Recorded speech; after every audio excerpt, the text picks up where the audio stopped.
എല്ലാവർക്കും ഹാർദവമായ സ്വാഗതം. അപ്പം കഴിഞ്ഞ എപ്പിസോഡിൻ്റെ കണ്ടിന്യൂഷനായിട്ട് നമ്മൾ 10ാം ഭാവമാണ് ഇവിടെ പറയുന്നത്.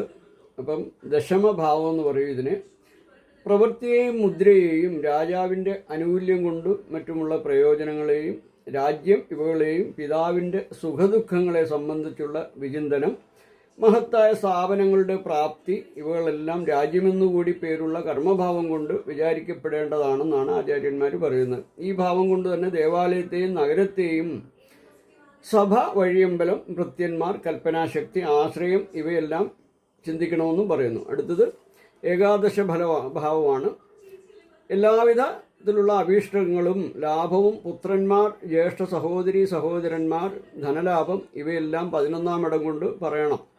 കൂടാതെ ഐശ്വര്യ വിഭവം, പ്രാമ്പചിക ബന്ധം, മനസംതൃപ്തി, ശ്രവണ ഗുണം മുതലായവയും ഈ ഭാവം കൊണ്ട് വിചാരിക്കേണ്ടതാവുന്നു എന്ന് പറയുന്നുണ്ട്. അടുത്തത് ദ്വാദശ ഭാവമാണ്. നാശത്തെക്കുറിച്ചുള്ള കാര്യങ്ങൾ, ദാനം, ചെലവുകൾ, ദണ്ഡം, ബന്ധനം ഇവയെല്ലാമാണ് 12ാം ഇടം കൊണ്ട് പറയേണ്ടത്.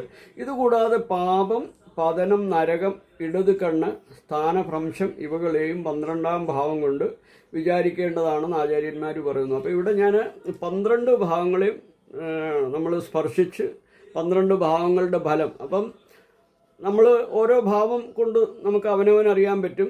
നമ്മുടെ ഗ്രഹനില എടുത്ത് നോക്കിയാൽ 12 ഭാവത്തിൽ ശുഭന്മാരൊക്കെ നിന്ന് കഴിഞ്ഞാൽ നമ്മൾ ഈ പറഞ്ഞ ഗുണങ്ങളൊക്കെ ആയിരിക്കും നമുക്ക് കിട്ടുന്നത്. അപ്പം അത് അറിയാൻ വേണ്ടിയാണ്, എല്ലാവർക്കും മനസ്സിലാവാൻ വേണ്ടിയാണ് ഈ ലഗ്നം മുതൽ 12 ഭാവത്തിൻ്റെ ചിന്തനം, അതിൻ്റെ ആ ഭാവം കൊണ്ടുള്ള ഫലങ്ങളാണ് ഇവിടെ പറഞ്ഞത്.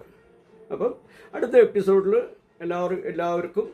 എല്ലാവരെയും കാണാം, വീണ്ടും കാണാം. നന്ദി, നമസ്കാരം. ഹരി ഓം, ഹരി ഓം, ഹരി ഓം.